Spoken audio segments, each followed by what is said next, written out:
How long? Hi.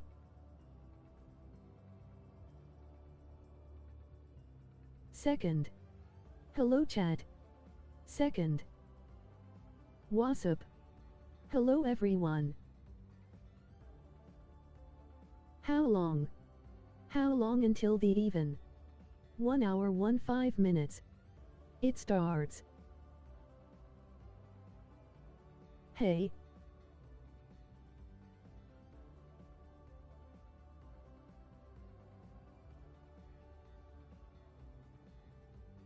Time.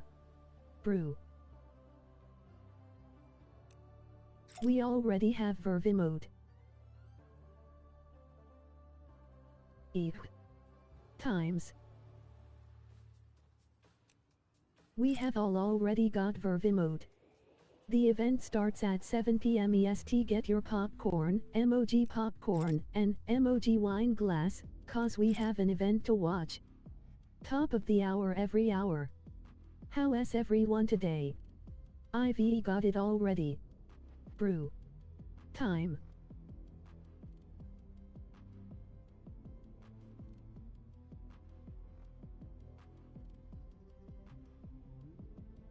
Time. I am surprised we all got it early. The event starts at 7 p.m. EST. Get your popcorn, and emoji skipping the rest. Hi.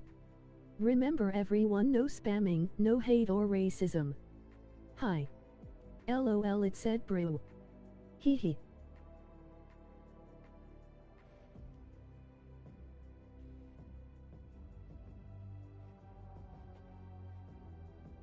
Feel free to use code Axomiouz in the item shop if you want to help me out and get a shout out.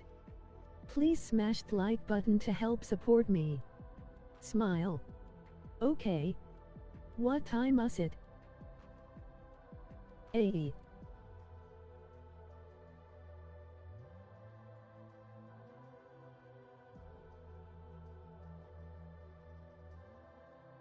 "7 p.m. it starts. What is good, Simon?"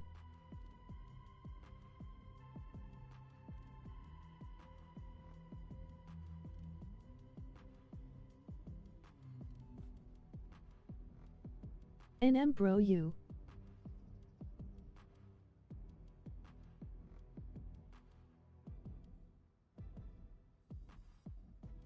The event starts at 7 p.m.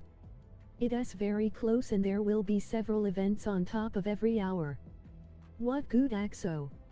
Nothing really, just start play keyboard and mouse. It's 1 p.m. by me, so can you try to tell me what time is it? Hello, Paul.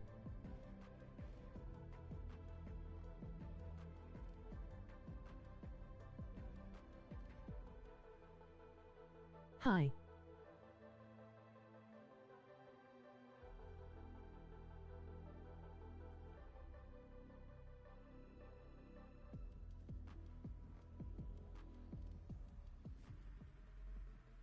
When is this event starting?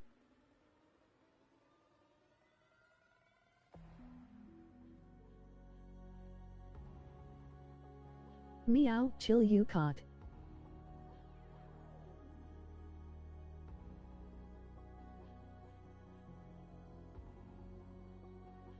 Jake, answer the questions. I am Trina. Do thumbnail right quick. You can do. Time to see when event is.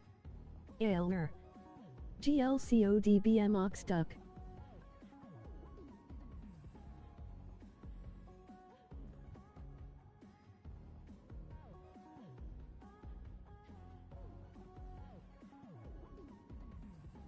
Time. Hughes. The event starts at 7 p.m. EST. Get your popcorn, emoji popcorn, and emoji wine glass, cause we have an event to watch. Top of the hour every hour.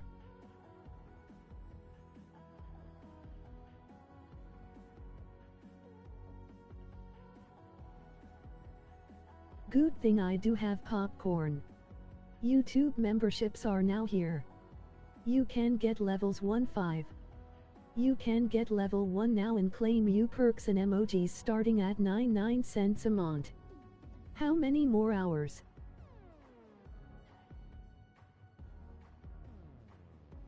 About an hour and 2 minutes till it starts.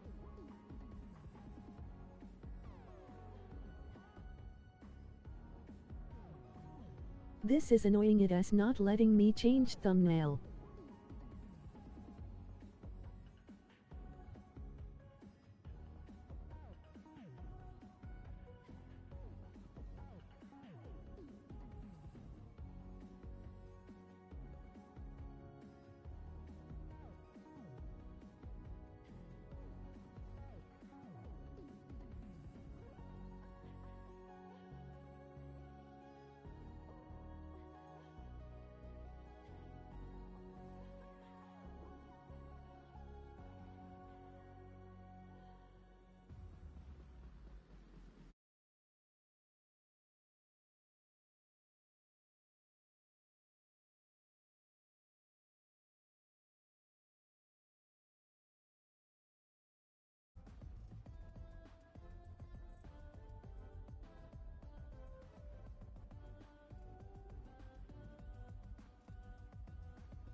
mad, they high.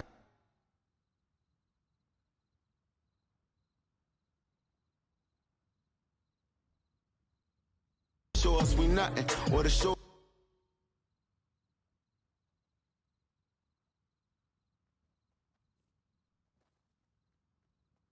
Hey everybody, I'm Carrie Champion. Welcome to We the People. So today we are having a very candid conversation with athletes and artists who want to make sure that you use your voice to vote. Voting is your voice. So we have so many different issues that have happened in this country. It's really, truly unprecedented time. So I'm looking forward to these conversations. I think you'll be educated as well as entertained, but most importantly informed. We have morethanavote.org, whenweallvote.org, and fairfight.com. Those resources are imperative as we try to change our future.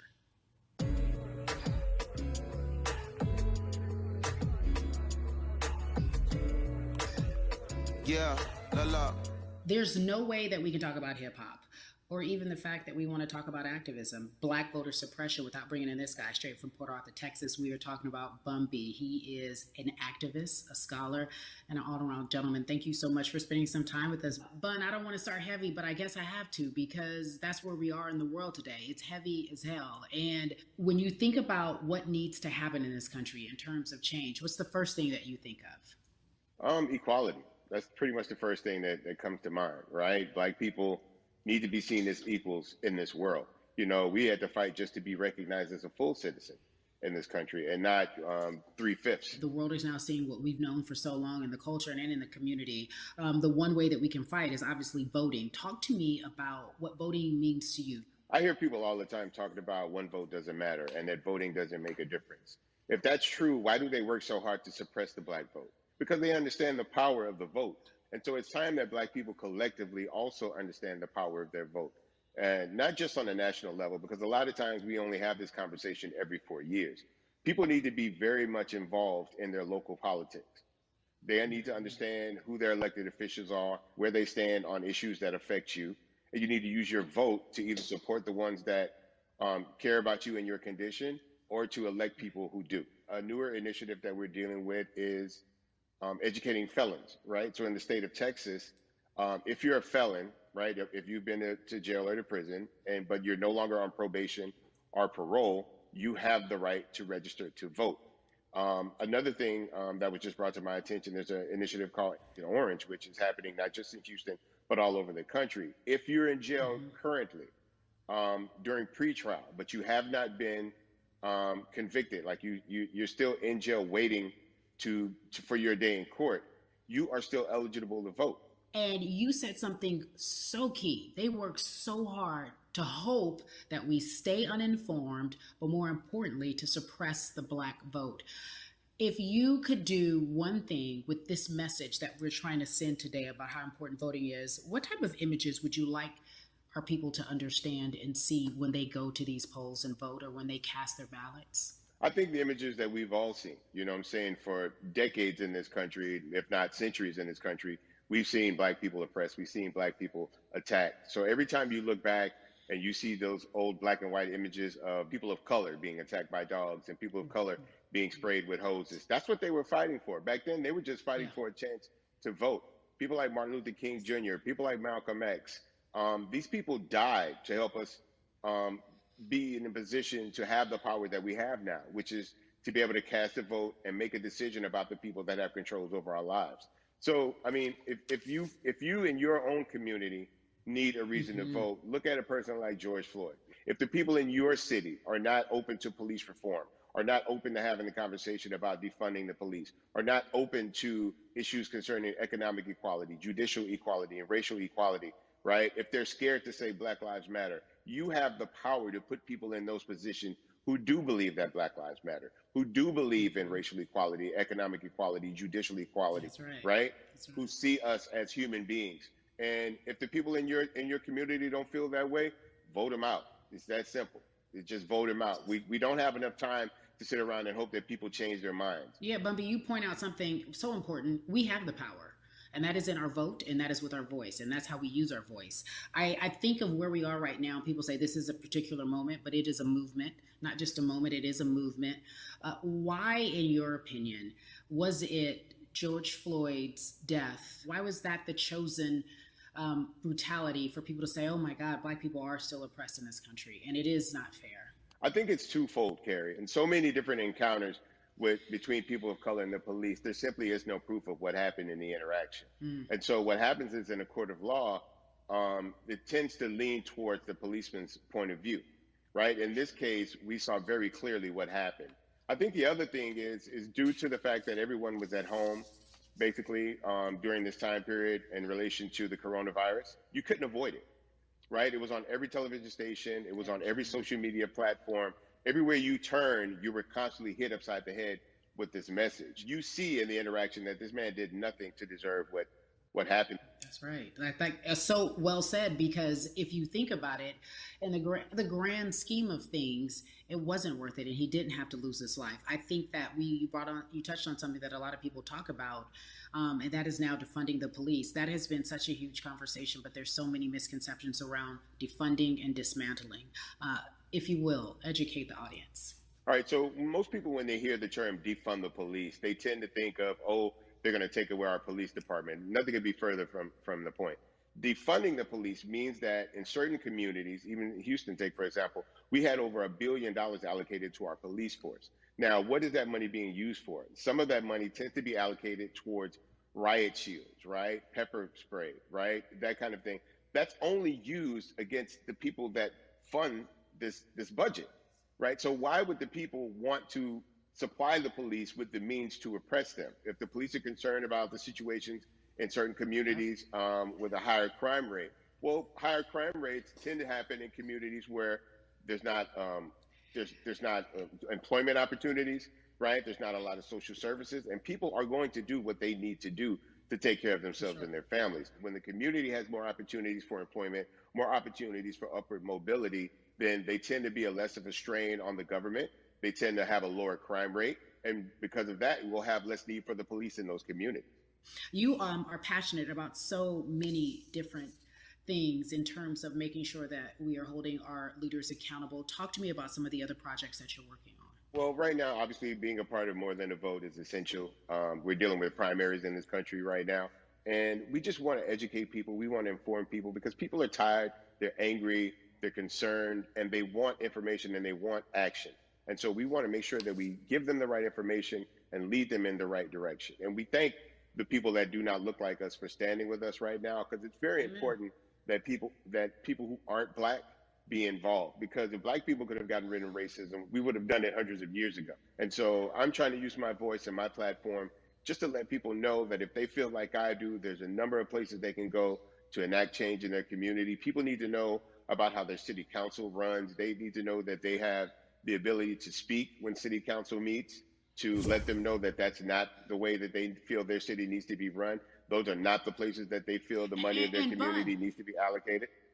And Bubby, even a step further, they can run for office in their local community. They can run for positions. Like, people act like they leave it up to somebody else. If you're upset, it's not hard to get on the school board. It's not hard to be a part of the city council. It really isn't. And depending on how small your town is, you could be a mayor. The power is with the people. And we need to just know that that's happening. Absolutely. And it's always been with the people. You know, if you look at Trayvon Martin's mother, Sabrina Fulton, right? She felt that there was a system of racism and a system of oppression that led to her son's death. And so what did she do? She ran for city council, and she was elected to city council. Our own former president, 44, Barack Obama, right, started in the community as an activist, ran for an elected position, became senator, ran for another elected position, and became president of the United States. So don't think that you can't make a difference. You know what I'm saying? You don't need a lot of money. You don't need a lot of power. Your voice is enough to make a difference. Amen. I feel like I need to go out and run for something. You gave me a rousing speech there, sir. I'd be remiss if I didn't ask you this. When I talk to my brothers, I have to ask you, as a Black man, how are you doing? Are you okay? I'm good. I'm good. I have a very strong relationship with God, so prayer definitely works for me. I have children and grandchildren who are watching me, who are encouraged by what I do, and they're proud of me right now, you know, and that's really what matters, you know. The change starts at home. You know, so as long as you have a support system that believes in what you're doing and supports you in what you're doing, you have everything you need to go out there and fight the good fight. And for those that don't, there's a community of people here to help you. So you can go to places like morethanavote.org. There are many different places that will encourage you, inform you, and they will put you with groups of people that feel like you, that are ready to take action. So no one has to go about this alone if they want to do it. Yeah, we're stronger together. People have been saying it, but that has much more meaning now that we are in our movement, not just this moment. Bumby, it has been an education, always a pleasure. Thank you so much. I appreciate you. Keep fighting the good fight. Keep up the good fight.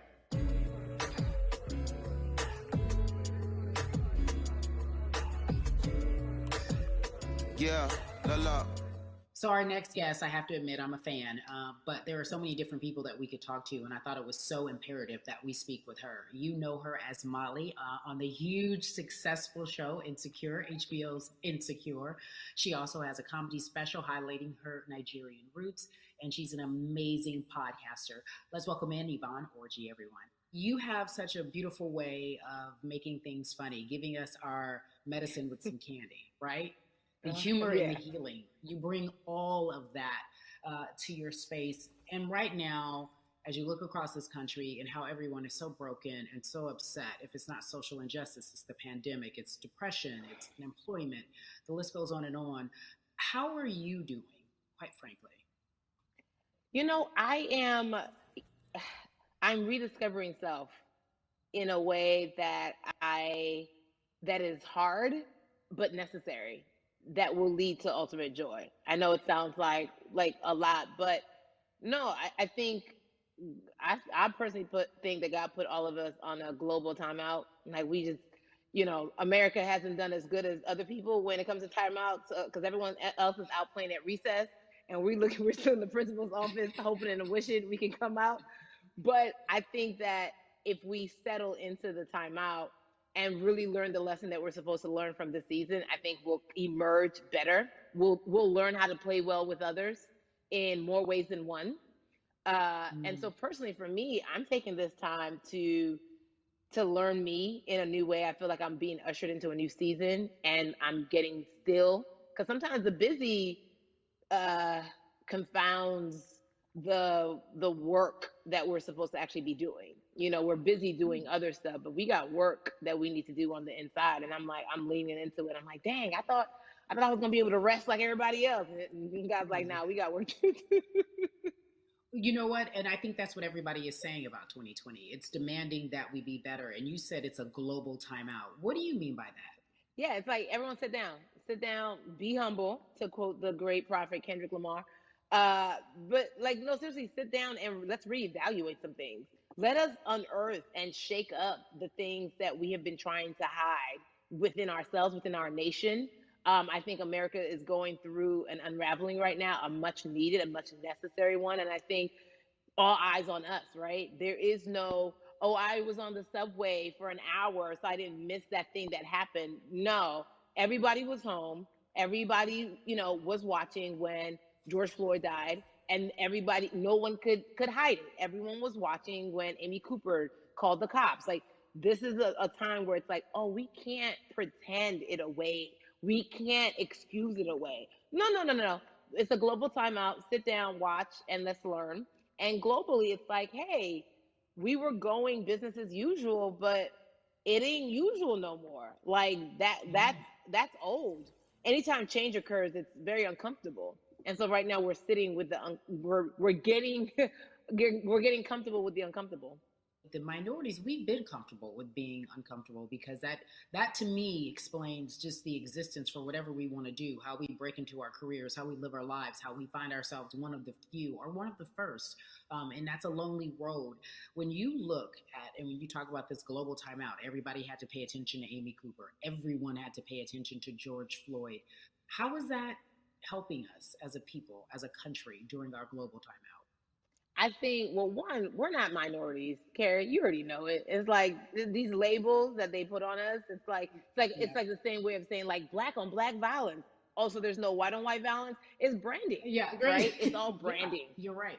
It's like white people kill white people every single day. So no, there is no black on black violence. And if you say black on black violence, well, then let's brand white on white violence. Like, I watch Investigation Discovery. Ain't too many of us being featured. So, you know, I just even like, but to answer your question, what does that do? I think what everyone expected is what has happened in the past when the world was still open, right? In that, okay, you had everyone from Trayvon Martin to Castillo to Sandra Bland, you had all of these lives lost, and black people made some noise. You know, we rioted, we got out in the streets, we started the Black Lives Matter movement, all of those things. And then white people kind of just like, oh, let's give them something. And then it's just like, is it over? It's like Oscars so black. Okay, good. We gave some Oscars. Are we good now? Like, are we even? You know, and it's now it's just like, oh no. This is not about like a Band-Aid. It's like, yo, we might have to amputate the leg a little bit, but it's all right because by amputating the leg, we're gonna save the body. And so I think that's what's happening now. Like, America is realizing, like, oh, black people aren't just making a little bit of noise. Like, the protests are still out. The conversations are still being had. The change is still being demanded. And I think they're seeing, oh, this is not going no way. And no, it's not, because we need systematic change. What a beautiful way to explore what is happening and describe our country. We might have to amputate the leg, but that's to save the body. That's what's happening right now. That's beautiful, Yvonne. And to that end, I have to ask you this, because the way that we do that, we use our voice. And our voice right now in this world, in this country, is our vote. And everyone talks about voting and how important it is, but I feel like more than ever we understand that it's not just about voting every 4 years for the man in office. It's about your local elections. It's about the mayor. It is about the district attorney, the people who have the power to bring charges against police if police brutality is an issue in your community. If you care about your school district, you can run for the school board. I ask this of you, right? Your parents are from Nigeria. You are Nigerian. You talk about that very lovingly. What does voting mean for you? You know, I think voting is power. I remember, you know, I became a naturalized citizen back in the 90s when, because I was still a minor, my mom naturalized, and so we were able to do it under her. And just even that power of, like, we are American citizens and all the access that we have by being citizens, one of those accesses and those access to power being voting, it's a big deal. It's a big deal because not only do we have the opportunity to be in this country, but now we can be of the country. We can be of the systems. We can be of the rules. We can be of what it actually affords. But I think going back to your earlier comment about just the setup of systems, I think we are done a disservice, either it's schools or whatever it is. And I'm not putting teachers on blast. I think teachers do a phenomenal job, but for some reason, we do not, and give them all the raises. I know too many parents who are like, this child of mine, I do love them, but hey, where can I drop them off? And I do think that there is a disservice done because, again, when we talk about them, to your point, we talk about every 4 years. It's important to vote for the presidency. We don't realize, like, oh, snap, we actually can vote about, like, how much our libraries get. It's like small things like that, but they make a big difference. When you think of voter suppression in this country, what does it look like for you? It's the systems. When we talk about voter suppression, we also talk about systematic racism, right? It's all the systems that set up. And we've normalized, okay, maybe your job will give you a half day, or maybe, you know, you'll be able to get this luxury. It shouldn't be a luxury. It should be built into the system. It should be built into the fabric of how we vote. But maybe you'll be able to get this luxury in order to enable you to go vote. Think about everything disenfranchised, marginalized Black person has to endure in a day. So in a day, you need to get to work. If something happens to your car, if something happens to your child care, if something happens to, there's so many factors along the way that can send you into a tailspin as an American. And then you add on as a person of color. If you're just trying to get to vote and you already have to go through all of these hurdles and hoops in your everyday life, imagine the one day when your voice really is supposed to matter the most in this country. But then you also see all the times that you tried to have your voice matter, and then it's been shut down, repressed, told it doesn't matter. And then you're kind of like, what's the point? How do we keep hope though? If I'm watching this right now, how do we as a people stay hopeful? How do we believe in the promise that these quote unquote forefathers have given us? Because have you met black people? By default, like hope is infused in our DNA. Like you know what I'm saying? Like if we haven't been broken now through, be it through slavery, through capitalism, through Give it to me. colonization, through segregation, right. through I mean, listen, the history of black people in this country is at one point we were 3/5 of people. Mm-hmm. That was a written law. And look at us now. We are whole. We are black girl magic. We are black boy joy. We are, you know what I'm saying? What I think about in terms of giving us hope, right? We're making a lot of people nervous right now, Carrie. We're making a lot of people nervous right now because they're like, dang, we put all these obstacles in their way, and these jokers are resilient. But that should give us hope. That should give us hope that, like, we can't stop, won't stop. I mean, I went to the school of Diddy. You know what I'm saying? Hashtag, Harlem shaking it right now. Can't stop, won't stop. And I think that's our motto. We can't stop voting and we won't stop voting. We can't stop marching and we won't stop marching. We can't stop thriving and we won't stop thriving. To that end, because you led me directly there, I've been asking everyone who's appeared on this platform, what does activism look like? And I feel like back in the day, we had an idea. Yes, it is marching. Yes, it is protesting. Yes, it is speaking out against things that we feel are not right or unjust. But talk to me about what activism looks like for Yvonne Orji. Listen, activism, I think the beauty of activism is that it has many faces, right? You're going to have the people on the front lines. Like, you know what? Martin Luther King marched, but there were a lot of women who were in the homes like, hey, BT Dubs, when they come back, this is how we support all the people who are marching on the front lines. And we're going to be here doing what we know to do best here. And you know what? Somebody needs to bail them out of jail so now we need to be in the community, getting money or whatever it is. So it's like everybody has a position to play. And so play your position like a shortstop, bruh. So whoever you are and whatever you do, play your position. So activism could look like, you know what? I'm not the one that's built to be on the front line, but you know what? My pockets go deep. So I'm going to support the people on the front line. I'm a comedian. Black joy is a form of activism. There's always a call for entertainers or celebrities that have the platform to do something. Why aren't you speaking out? I'm not a believer in thinking that it's mandatory. Like you said, everyone can be an activist and be activated in different ways. But talk to me about the connection. Talk to me about the marginalization in your world and how you feel like it even inspires you to say more and use your platform to do more.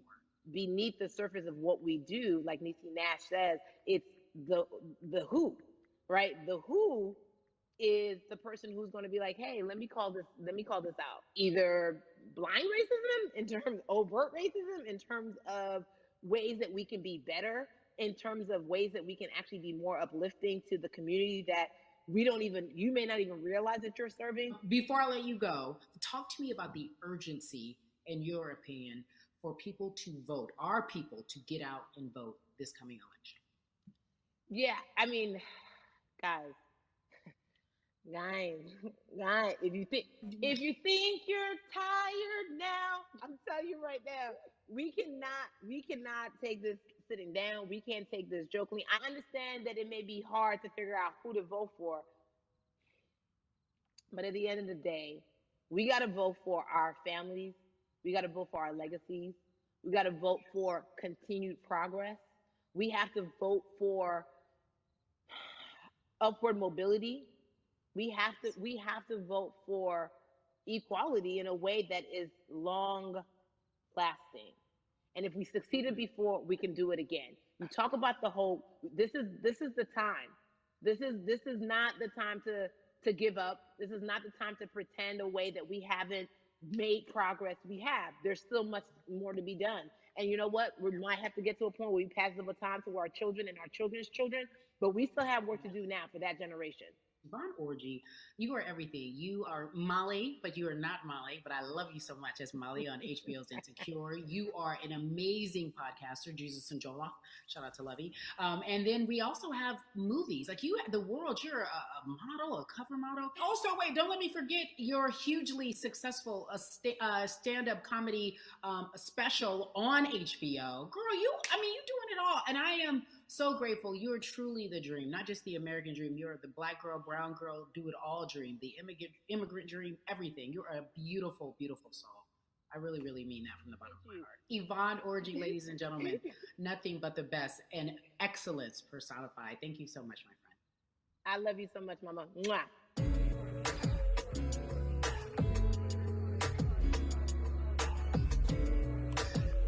Yeah, LLA. So Atlanta has been one of the hotbeds in terms of political unrest and social injustice. We've seen so much happen in that city, and we've also seen so much come from that city, including one of our very own founding fathers of the civil rights movement, and that's Martin Luther King Jr. But right now, we want to welcome in someone who has used his platform to talk about voting, to talk about racial injustice, and how he's trying to help. Atlanta's very own Russ joins us now on We the People.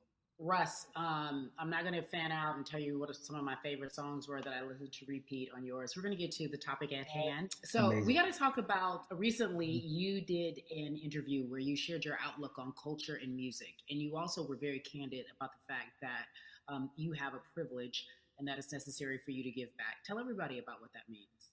It's very obvious, I'm white and I'm in Black culture and I'm benefiting financially off of it. So I feel like if you're a white person financially benefiting off of Black culture, you have to put finances back into Black culture.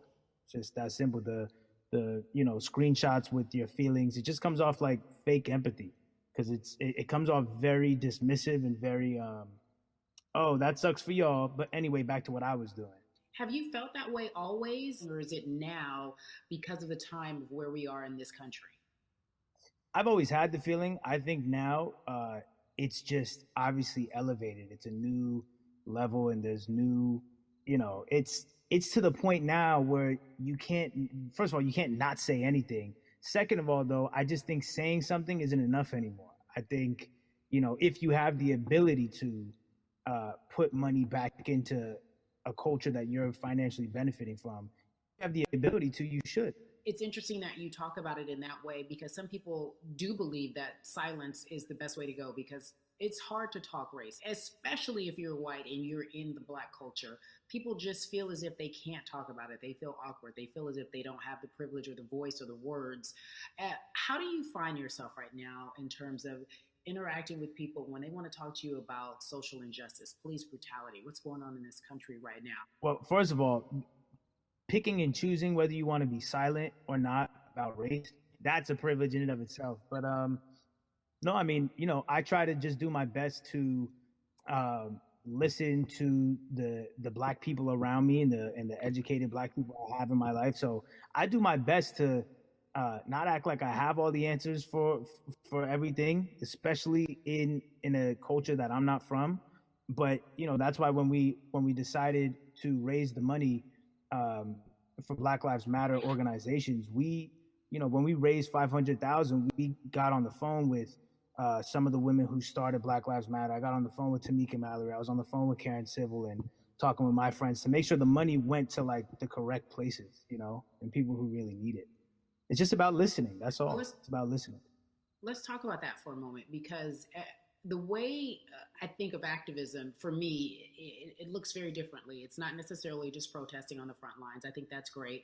But what about being an activist in the way in which you have decided to be one? What inspired you? What did it look like? You said you raised money for Black Lives Matter. What did you do? Mm-hmm. Walk us through everything that you did and how you find yourself in this moment right now. So for me, it was 3 years ago, I had like a string of festivals.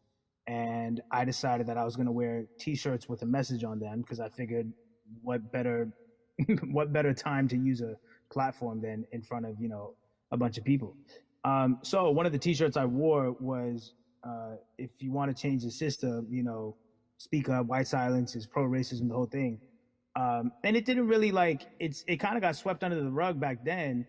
But, when all this stuff started happening again, and it's been happening, the police brutality against innocent Black people. I was like, man, I'm not the biggest artist in the world, and I certainly don't have the most white fans in the world, but I got a good amount of people that I can definitely mobilize and turn into some money.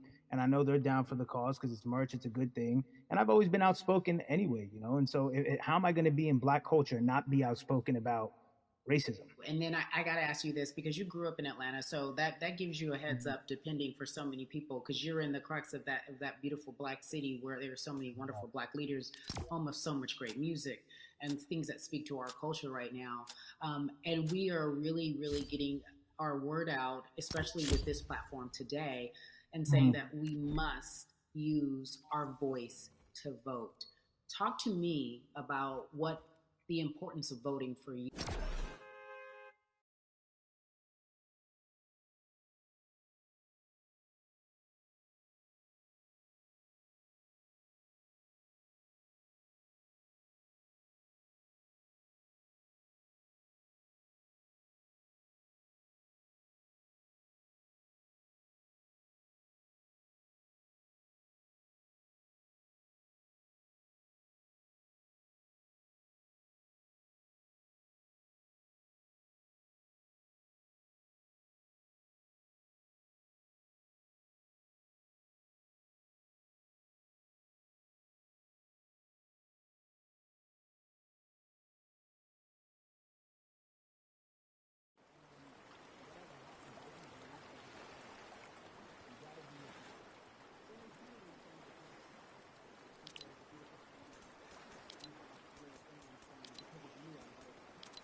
I want to know why now for you. Why in this moment is it important for you to vote? And what hits your spirit to say, yes, this is the time to do it? Honestly, because I think that George Floyd really woke up a lot of people who, including myself, who I was vocal and outspoken about racism. I put it in my lyrics. I put it on T-shirts. I would talk about it in interviews. Like, you know, I was vocal about it. But that video in that moment, I think me along with a lot of other people just kind of was like, all right, like words are simply not enough anymore. We gotta do something, whether it's raising money, whether it's voting, or all the above. Like we gotta do something, you know? And I'm ashamed that it took that for me to be like, I need to raise money and I need to vote, you know? It's a shame. And I don't know, I guess it snapped a bunch of people out of it, you know? And even if you were vocal and whatnot, it's time to actually put your money where your mouth is. It's time to go vote. You know, it's time to just stop talking about it and be about it, you know? And it's been time for that, but like I said, you know, I'm ashamed that it took me this long to actually really, really be about it, but I'm here now.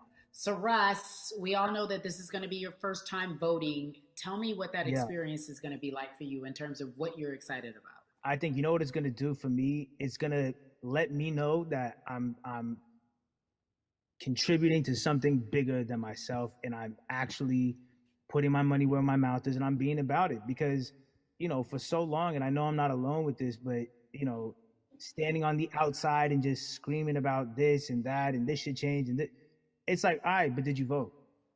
You know?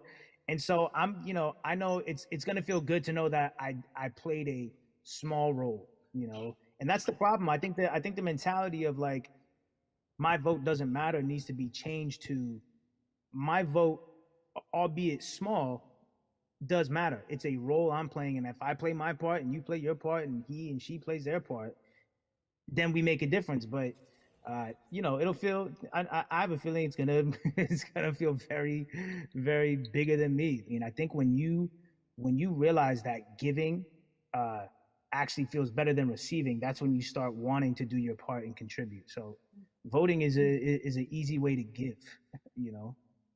Yeah. To whom much is given, much is required, and you have been given a huge platform, and we are so grateful for you, Russ. Philanthropist, artist, community activist, first-time voter. We appreciate you for doing this, okay? Thank you. I appreciate y'all.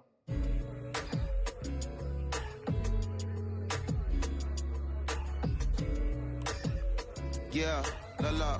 So cities like Atlanta and Chicago have been at the forefront of the discussions, especially now in this country when we're talking about COVID-19 and systemic racism, as well as police brutality and what we can do in this country.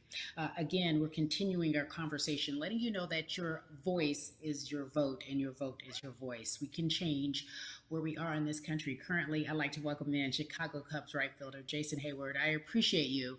I brought in Atlanta and Chicago because I know you grew up in the metropolitan area of Atlanta, more specifically McDonough, let's be technical. And you have been very vocal throughout this entire time in terms of what our country's been experiencing. Let's look at the past month and a half, if you will. What has been the hardest thing for you to deal with?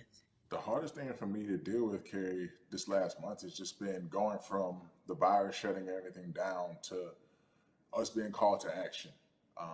We've had multiple police brutality situations. We've had people protesting, wanting to get the message out. But I really realized that I need to be a part of the positive message and make sure that doesn't get lost in all the chaos going on, for people to actually hear from a reasonable, respectable person who cares about everyone involved. A reasonable, respectable person who cares about everyone involved, which leads us to More Than a Vote. It is a beautiful collective of Black athletes and artists. You are a part of that. Talk to me about why that's important for you right now on this, be a part of that collective. To me personally, it's important to be a part of that because I've somewhat used baseball and my craft as an excuse to not get more involved in voting. But I can't any longer use baseball and work as an excuse not to get educated, and not also to show people, like, at any moment in time, any walk of life, we can make a difference. So tell me in your words, what does activism look like for you? In my words, it looks like LeBron James, the biggest athlete right now on the planet, speaking up and breaking the ice for everyone. But I think for the first time, people see and hear from us. So now we have white teammates, we have other people speaking up and realizing, okay, like, this is how we go about doing this. And to me right now, social media, athletes speaking up, entertainers speaking up, like we're trying to do with More Than a Vote. You said something I thought was so key, because covering sports for so long, I know that it's tough for Black players specifically in Major League Baseball to talk about how they feel. Adam Jones did it in a very eloquent way early on, but there are very few that are vocal. You said you all were afraid. Why use that word, and why were you afraid? We was afraid because in 2019, there were 68 of us total, and there are 38 teams. There's 25-man roster on each team. There's a 40-man roster, which is on each team as well. And there aren't many of us. So we're outnumbered in that sense, but not always in a negative way when it comes to our teammates and our clubhouses. But to get to this point, you have to move a certain way. You got to be careful what you say. You can't ruffle feathers. You can't come off in any way, much like other Black entertainers, much like, yourself, probably having to live through life every day. But to get to the highest level, you got to button up. You got to be seen and not heard. So baseball, like I said, it was time for us to try and speak up and make a difference and show it's okay to do so, because we can't be quiet any longer. That is a button up, be quiet, be seen but not heard. That is an expression that a lot of Black folks can relate to in whatever aspect of professionalism that they experience, especially if they don't work for themselves. They just feel that. That is also a socialization that we have as Black folks, well, especially, like you said, if you want to get to the higher level.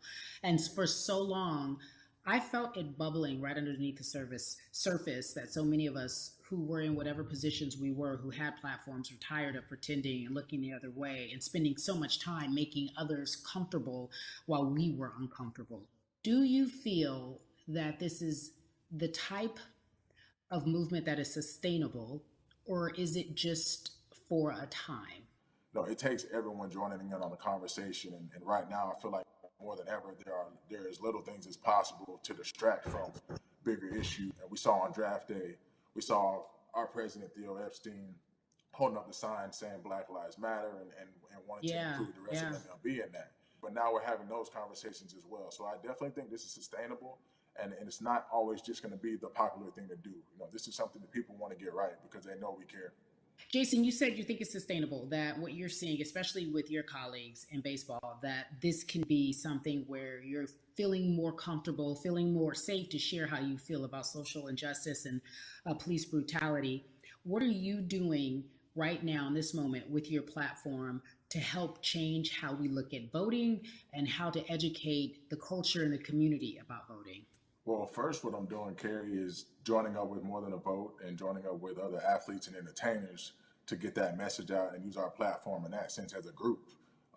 And try to create a brand with this to make it something that's not just about the election coming, make sure that it's about people getting educated for years to come and figure out where to vote and how to vote. We've got people in different areas that cover different demographics and influence different areas of people. And as a baseball player, as a Black baseball player, I feel like now, like we talked about, is finally the time to show people that you can use your voice in this profession. You don't have to be afraid. And to me, that can help someone, help a kid growing up. He can see me, he can see other guys that were in the video we posted saying, hey, this is what they're standing for. They're speaking up for these things, and it's okay to want to play baseball. It's not lame. It's not something I have to be as afraid of as I was before. So I feel like that's my role in this. I have a younger brother as well. He's 24. He also plays baseball. So I've got to lead by example. I can't just always, come up with a good answer that sounds good on TV when I get asked a question on, what do we need to do to make changes. I'm joining up here to make sure that I take action and get educated myself. For one, so many people, I feel like in Atlanta, they're on the move. Well, when you want to try to make a vote and try and cast your vote, you have to do it by mail. You have to sign up for the absentee ballot. Then you have to get another ballot in return. They have to send it back to you. Well, for me personally, they didn't send that back until it was too late, right? We didn't get it in the mail to the address that's an Atlanta address at my parents' house. We didn't get that in the mail until it was too late. And then from other friends and family that are still in Georgia right now, I just hear about them being held in lines too long and trying to get off work. And we know how it is for any family, but let alone a Black family in the inner city or in the suburbs trying to take care of their family and trying to provide for them. You try to get off work, and then you're like, wait a minute, you start looking at the clock. It's like, oh, this is not going to happen today, right? And so I saw, Mayor Hxype, reach out via social media to people and say, hey, I'm going to address these issues right now. I need y'all to stay in line to cast your votes. Keep hanging in there. So to me in Georgia, that's what that looks like.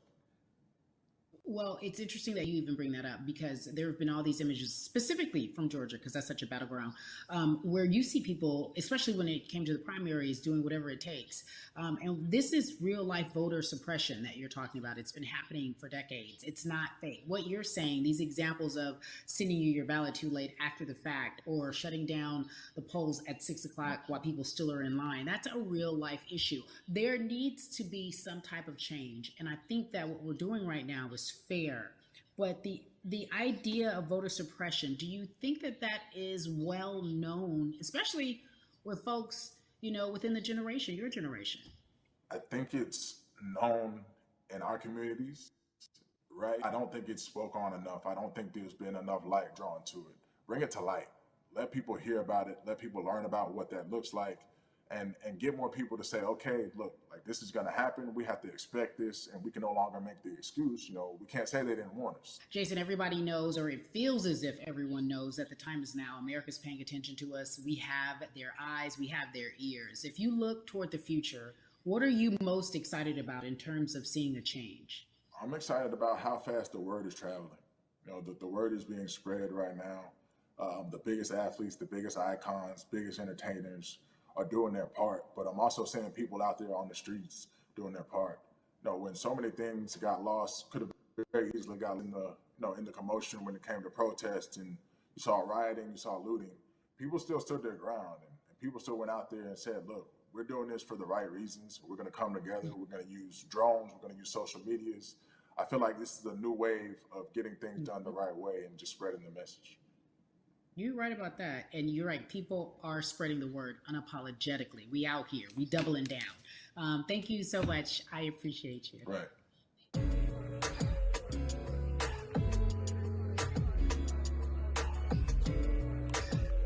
Yeah, la.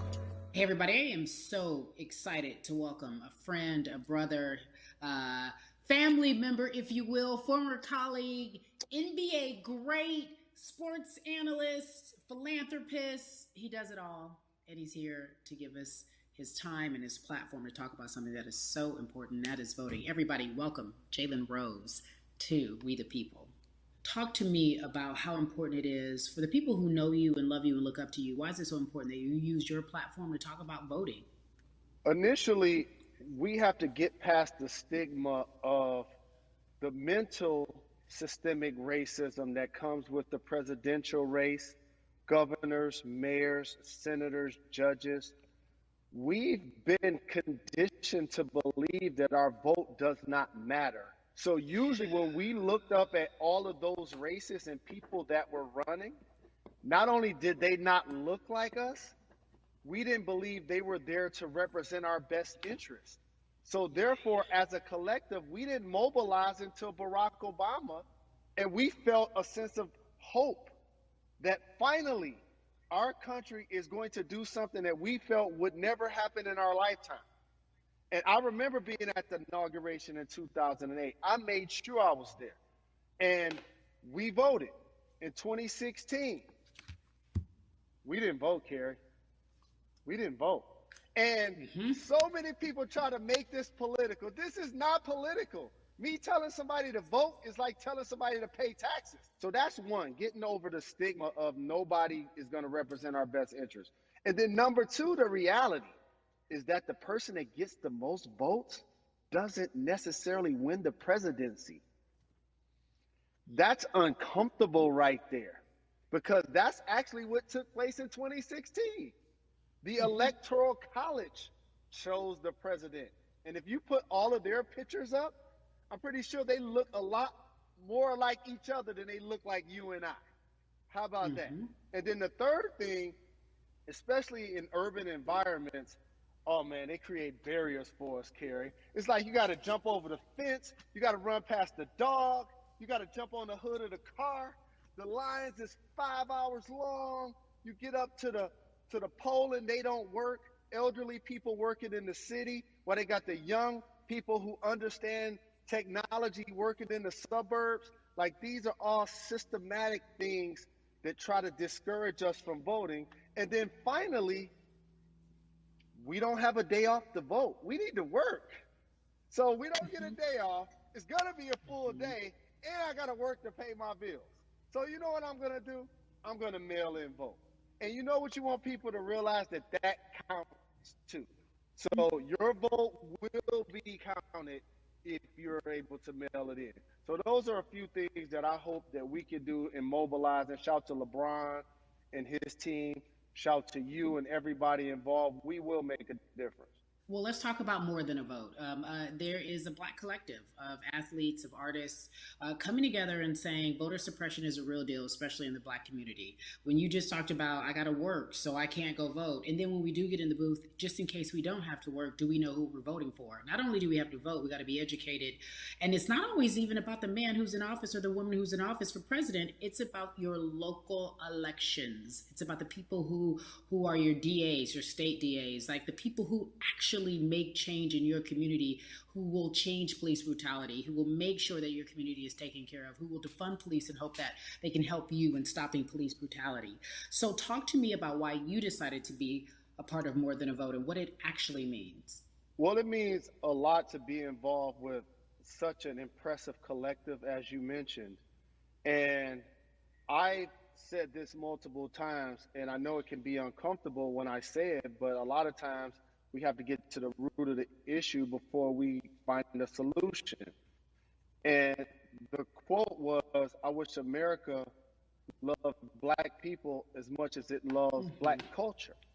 And this collective, by the way, represents in a lot of ways what's encouraging, but also sometimes disappointing about our role as Black people in America.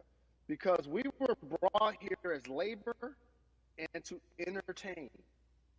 And we use those vehicles to get paid and move to the suburbs and be the idols of white kids. And so now that we have this collective, I would say sports and entertainment represent the most powerful group of Black men in the United States.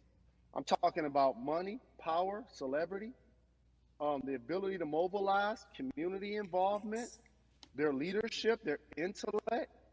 And so to have all of us pull it in the same direction at the same time for anything that we're passionate about is going to be a difference maker, but it's definitely going to be a difference maker in the 2020 vote, because we're going to make sure we inform everybody that they can let their voice be heard, and failure is not an option. Jalen, what does voter suppression look like to you? A perfect example took place recently, Carrie, in Kentucky. It was 6 p.m. at night, and so many people were standing in line enthusiastic to vote. And you know what they did? Locked the doors. And you know what the people did? They continued to bang on the doors, continued to bang on the windows. They continued to let it be known they were not going to leave the premises until they got a chance to vote. And you know what ended up happening? They opened those doors and allowed those people to vote. So do not be discouraged. These barriers show you that it matters, and we're here to help you break through them.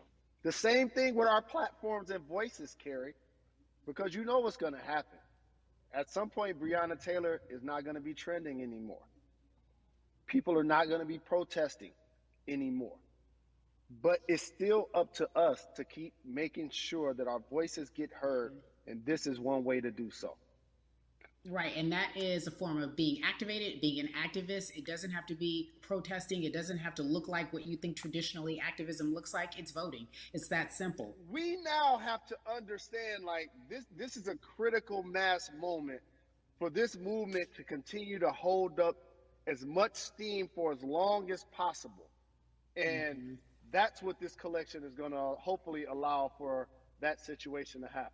Jalen, in today's age of technology, it should be easier to vote. No doubt. It's like we call these devices smartphones, but yet I can't vote from it. All of the things that we do in our lives are in our phone. All of these barriers are things that people will need to overcome in order to create a level of enthusiasm to vote. And again, this is not political. It's your right to do so. And there's so many times where you feel like somebody may have gotten done unjustly in your community. Pay attention to who the judges are, who's running for Senate, mayor, governor. Pay attention who's running for president. And let's make sure in 2020 we make a difference. Why is more than a vote so important and invaluable in our community right now? Well, because right now, I think we have an opportunity to let our voices be heard louder than ever. Anytime you see the mobilization of white kids holding Black Lives Matter signs, that means there's a breakthrough. Now, what happens with that breakthrough is the next step. You're going to look down in your email, Carrie. You're going to see all of these companies telling you how they're going to work on their diversity, how they're looking themselves in the mirror. They need to make change, just like in sports, right? Look on the field, on the court, all those black players. Further you get up, it's like altitude or a ladder. It gets thinner and thinner. And so a lot of people talk about the system being broken. I hate to remind people that it's not broken. It was built this way. And one of our ways to help change the system is to vote. So that's why more than a vote is so very important, so we can make sure everybody participates and gives themselves an opportunity to let their voice be heard. I think it's interesting because you talked about Black men being very powerful in the U.S. if they're athletes and entertainers, because for so long those have been the only avenues traditionally to create wealth. The NBA season comes back. What are your feelings on the season coming back in the midst of everything that is happening? I think you'll see players challenging the establishment more. You're going to see them saying, okay, if you have all of these marketing and promotional deals, how many of them are with minorities? How many people are you employing, NBA? What about certain teams? Who do you have as a minority owner? Or what about the candidates that you have for positions of power? NBA players have proven as blacks that they are now movers and shakers in the game. They're Mm-hmm, now the mm-hmm. dog, not the tail.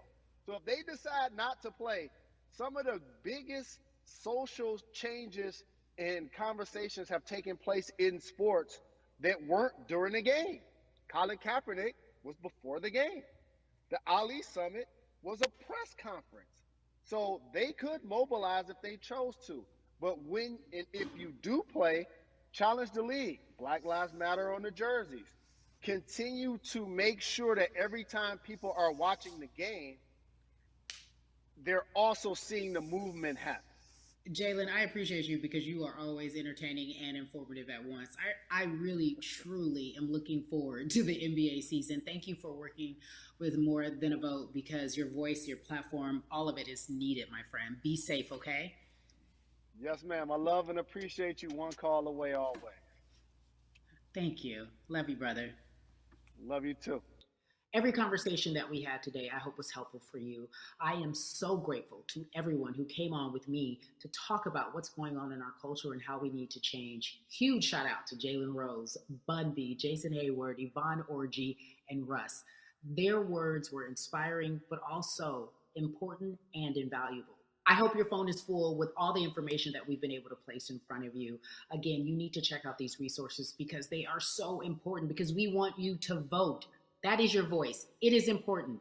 We, the people, want you to vote. So go to morethanavote.org, fairfight.com, and whenweallvote.org. Again, thank you so much for joining us and paying attention because this message, again, is invaluable. I'm Carrie Champion for We the People.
you